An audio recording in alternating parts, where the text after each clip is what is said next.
আসসালামু আলাইকুম।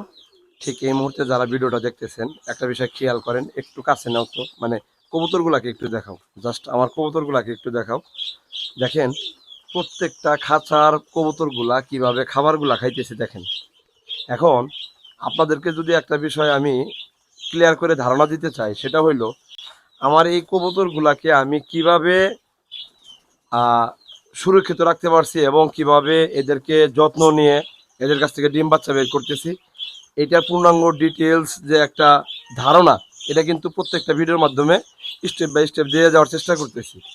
এখন আপনি যদি আপনার জায়গা থেকে এই যে কবুতরগুলাকে যেভাবে মনিটরিং করার কথা, যেভাবে ম্যানেজমেন্ট দেওয়ার কথা, যদি সেইভাবে না দিতে পারেন, আপনি যদি না দেন, পরক্ষণে যে ব্যর্থতা কার, আপনারই তো ব্যর্থতার গল্প উঠে আসবে, তাই না?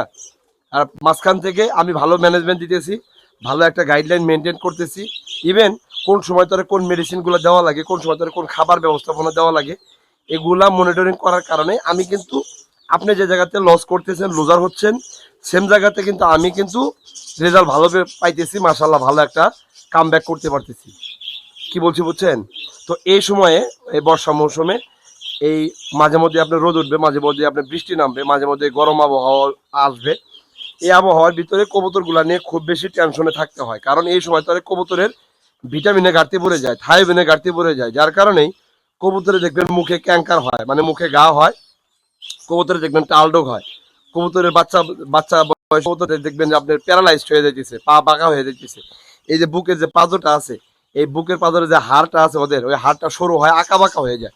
ওই কবুতর দিয়ে ভবিষ্যৎ প্রজন্ম ভালো হবে না, ওই কবুতর দ্বারা ভালো রেজাল্ট বের করা যাবে না।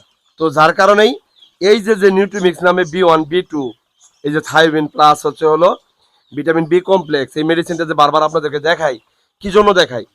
একটাই কারণ, একটাই রিজন, একটাই সম্ভাবনা নিয়ে দেখাই, সেটা হইলো আপনার কবুতর যাতে ভিটামিনের ঘাটতির কারণে মুখে ঘা না আসে, থাইমিনের ঘাটতির কারণে মুখে ঘা না আসে, রিবোফ্লাভিনের ঘাটতির কারণে যাতে মুখে ক্যান্সার রোগটা না হয়।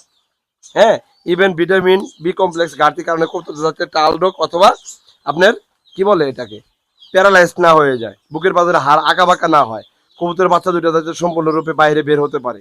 তো এই বিষয়গুলো আপনারা যদি আস্তে আস্তে আস্তে আস্তে মনিটরিং করতে পারেন, এই রেজাল্টটা আপনিও কিন্তু আমার পাশাপাশি পাবেন। তো এই কারণে বলি যে এই সময় ধরে আপনি মোটামুটি 10 দিন পর পর অন্তত পক্ষে 1 থেকে 3 দিনের এই যে ভিটামিন বি কমপ্লেক্সের একটা ডোজ করাই দিবেন। 1 লিটার পানি নেবেন, 1.5 মিলি করে, এই যে আপনি যে কোনো কোম্পানির ভিটামিন বি কমপ্লেক্স খাওয়ান, 1.5 মিলি করে এই ফিট সাপ্লিমেন্ট মেডিসিনটা দিবেন, মানে ভিটামিনটা দিবেন।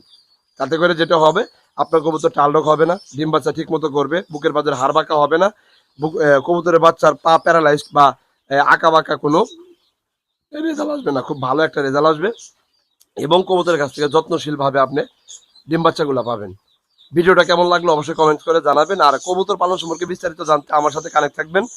যদি ভিডিওতে বিন্দু পরিমাণ উপকার হয়, তাহলে পারলে ভিডিওটা শেয়ার করে দিয়ে রাখবেন, যাতে আপনার কারণে অন্য একটা ভাই ব্রাদার উপকার হয়। সবাই ভালো থাকেন, সবার জন্য শুভকামনা। আসসালামু আলাইকুম।